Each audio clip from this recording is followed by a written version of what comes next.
All right, guys, our goal here at Predator Academy has always been to help people get started in predator hunting. So we've got a bunch of detailed videos, but I feel like we've kind of skipped the very beginning, like how to start from scratch. So we've got Cody with us tonight. Cody has never been predator hunting before, so we're gonna start things from scratch and kind of go over the ground rules. We're here at a pig farm. This is gonna be one of our stands that I'm almost sure we're gonna produce at. So we're gonna kind of get things rolling with the basics.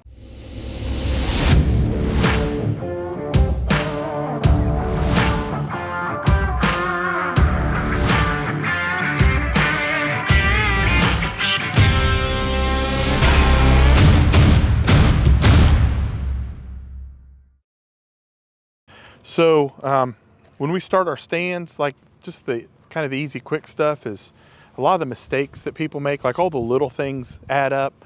You know, not slamming your car door, like we just shut the door and, you know, let it click. This truck has automatic running boards, which are terrible. I put some lubricant on them, try to keep them quiet. We'll get our gear set up. So since you haven't used this gear, we'll have to set your tripod height and everything so you're comfortable on it. So the first stand, what I usually do is I stop a ways down the road or somewhere like this. Our first stand's gonna be up the road a little ways. I'll stop somewhere like here, get my gear on. If I have to make any adjustments in the, you know, the gun, anything like that. So here's the tripod you'll be using. Are you a bolt gun guy or gas gun guy? Both my ARs are gas. Gas, okay, so I brought one of each, so we'll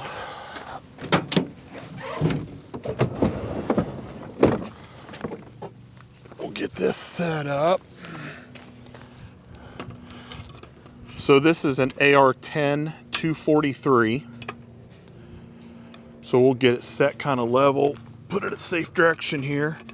So kind of snug up to it and tell me what height. Could come down just a little bit. Just slightly, yeah. So You want to be a little kind of hunched over.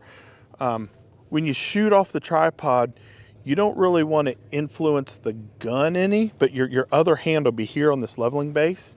And it's nice to just, what I do is I just push forward just a little bit on the base. I try not to influence the gun. Leg. Yeah, you don't know which way the legs though, because we hunt 360 degrees. So you don't know which way the legs are gonna land, but you wanna be hunched over just a little bit. I scan off my gun. I tell everybody the best way to do it, scan with a scanner. I brought multiple scanners. The best thing to do is scan with a scanner because you can sit here and go 180 degrees without ever moving your feet. I've got a bad habit where back in the day, I didn't have a scanner. I scanned off my gun. Old habits are hard to break. But the height of your gun when you're shooting and the height of your gun to scan on are two different things. You really want it set for shooting, and then you're gonna have a sore back if you scan off of it. But if you set it to height to scan off of, you're not gonna be able to get a good cheek shoulder weld to shoot well. This would be a good purchase on the rifle. Yeah, right. So we'll loosen this. I got this son of a bitch tightened down. So let me know when I drop it down how far. Right there. Right there? Yeah, it's right in the pocket. All right. The lower this is, the better. More stable. Yep. Okay, so the next thing, you have ball heads and leveling bases. This is a leveling base. So you're gonna take your other hand and see this collar here with the silver? Mm-hmm. So when you come up to it, it's just meant to turn with, just grab one of these three wings. And then, yeah. Okay. So see how you can tilt up, down, right, left, all that. Okay. I run it loose, obviously, when I'm hunting. I shoot with it not locked. Some people, if the coyote stands perfectly still, some people will lock their head down to shoot because it makes it a little more stable. I don't, because I want the option to make fine adjustments, and I don't want it locked because then I feel like I'm pushing it.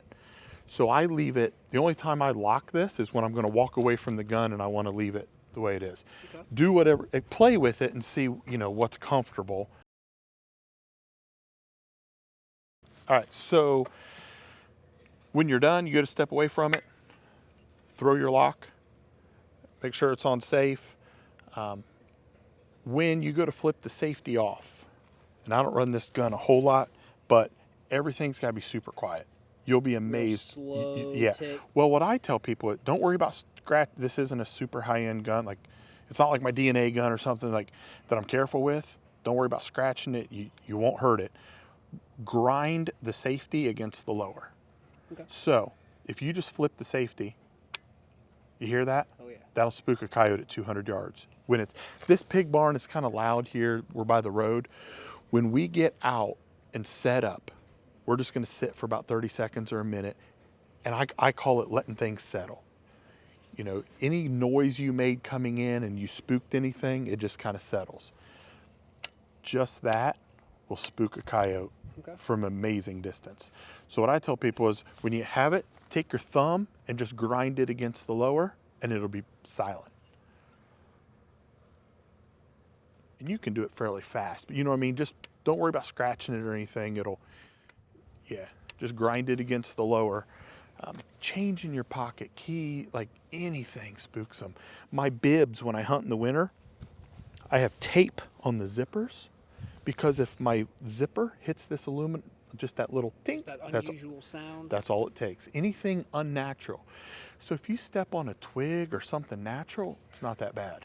But metal against metal, car door, anything that's not natural, it'll hink them up and they won't come back for hours.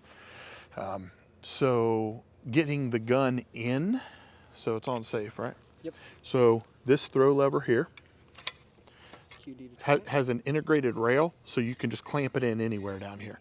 So when you go to set this up, you just put this in. Now the balance point, this gun's pretty back heavy. So you want to put it forward enough that the magazine just clears the legs is all you need. Okay. So it'll be fairly forward. When you release it, it's still going to be a little back heavy. The bolt guns I run are more front heavy and they balance a little better. This one I'd have to add a ton of weights to get it to balance out right. Other than that, so you'll set it up. What I suggest doing is setting it up at the truck, and then once it's locked in, it's not going anywhere, right? So when you're locked in, what I do is just grab this center post, put the magazine on your shoulder, pick it up and carry it all as one piece. It won't go anywhere. And you're pretty much good to go for that. We'll fire up, actually, let's go ahead and fire up the scope, make sure it's focused to your eye. So there's a cemetery over there. Now it's focused to my eye, but focus it to your eye. This knob on the top is the focus. It's on black hot. So the best way to focus a thermal is roughly the distance, the maximum distance that you're going to shoot. So that's 350 yards probably. So what I do is I pick somewhere in a maximum distance I'm going to shoot, find something hot, and then make the black edge as sharp as possible. So just turn this dial. Does it look pretty good? Or hair fuzzy. here, turn. So feel on top there. Just turn that back and forth till it's probably those gravestones that are holding heat. So find a sharp edge and just dial it into where the edge is as defined as possible. Go right there. And then it'll stay for the time being. Yep.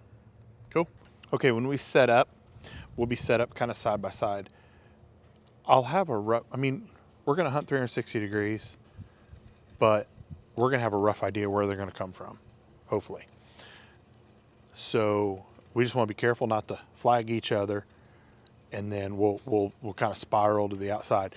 When a coyote comes in, I'll whisper over the range so you know how many yards. So this particular gun has a 215 yard zero. So it's dead on at 215. At 100 yards, it's going to be just about an inch high. And at 300 yards, it's going to be about 3 inches low. So I'll call out the yardage, and then right at the 200, 150 to 200 mark, if we can get it in as close as 150, you'll hear me whisper like, go ahead or take it. We just want to be as quiet. When they're a ways out, we can kind of whisper back and forth. Once they break about that 300 yard range, we won't say anything other than I'll whisper out a range, and then when we're good to take it. If two come in at the same time and we want to try to take them both, I'm not a big proponent of, like, a lot of guys are really good at simultaneous shooting. The guys that are good at that always hunt together. They've got it down pat. So if two come in, what we'll do is you'll take the first one, and I'm so used to my rifle that I can kind of ride the trigger, and I'll try to take the second one right after your shot. Okay. But just take the shot as comfortable. This has a 2.5 pound trigger, so it's pretty light. Yeah, pretty light. So the first time you shoot, it may startle you a little bit, but it's a 2-stage, 1.5 pound break. When you go to put your rifle back in, kind of being in the theme of being quiet, if you shut this all the way, hear how it clunks? It's kind of like the door we do on the buggies. Just take your thumb, hold that open, and when you shut this, it's much quieter that way. The other thing is, when we get out on a stand, you can leave these ajar. You can leave the whole drawer open if you want. Okay. I try to get out about as quiet as I got in. Like, even when we leave, I don't slam door, because coyotes learn by association. So if they know, hey, every time I hear a diesel engine pull in, a car door slam, a rabbit squeal, Bob went out to investigate and never came home after the gunshot. You know what I mean? They start to figure out. So They're smart. I think it's just as important to slip out as quiet as you slipped in. So when we get there and you open this up, I just shut mine about like that. I don't put my tailgate up, anything. But you know, when you leave, this thing makes a god-awful noise when you shut it. It's got a little rubber seal there that you just got to get past that and good to go. Easy enough.